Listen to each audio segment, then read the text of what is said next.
আমরা আজকে ইলেকট্রিক ওভেনে খিচুড়ি রান্না করব। হেফলের রিফ 70 বিল্ট ইন ওভেন আছে, বিল্ট ইন ওভেনে আমরা আজকে খিচুড়ি রান্না করে দেখব। খিচুড়িটা আমরা আজকে ফার্স্ট টাইম ট্রাই করতেছি। আজকে খিচুড়িটা কেমন হয় চলুন দেখা যাক। ইলেকট্রিক ওভেনে খিচুড়ি রান্না করলে খিচুড়ির টেস্ট এবং খিচুড়ির যে কেমন ঝরঝরে হয় সেটা আমরা দেখব। আমরা প্রথমে খিচুড়িটা মিক্সড করে আপনার আলু, পেঁয়াজ, ডাল, মরিচ যা যা দেওয়া লাগে সব মিক্সড করে আমরা খিচুড়িটাকে ওভেনের ভিতরে ঢুকিয়ে দেব। এবং এখন খিচুড়িটা ওভেনে দেওয়ার সময় দেখা গেল যে ওভেনের ট্রেটা একটু কাত হয়ে আছে, কারণ প্লেসমেন্টটা ঠিক ছিল না। অবশ্যই এটা খেয়াল রাখতে হবে যেন ট্রেটা স্ট্রেট পজিশনে থাকে।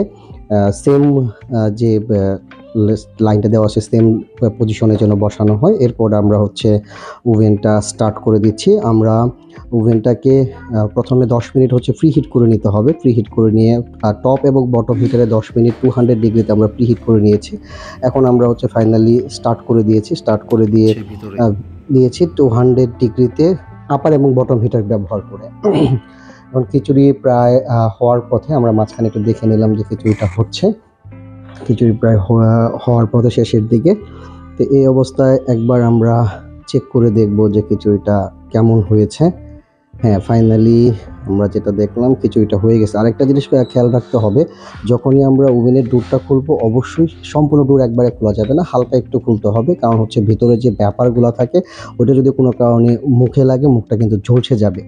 তো আমরা চেক করে দেখলাম, হ্যাঁ, ব্যাপারটা বের হয়ে গেল। এবং ফাইনালি আমাদের যে খিচুড়ির রেজাল্টটা একদম ঝরঝরে, একটার সাথে একটা লাগতেছে না, চালগুলো আলাদা আলাদা করে দেওয়া আছে। ফাইনালি আমাদের খিচুড়িটা হয়ে গেছে এবং টেস্টটাও অনেক সুন্দর হয়েছে।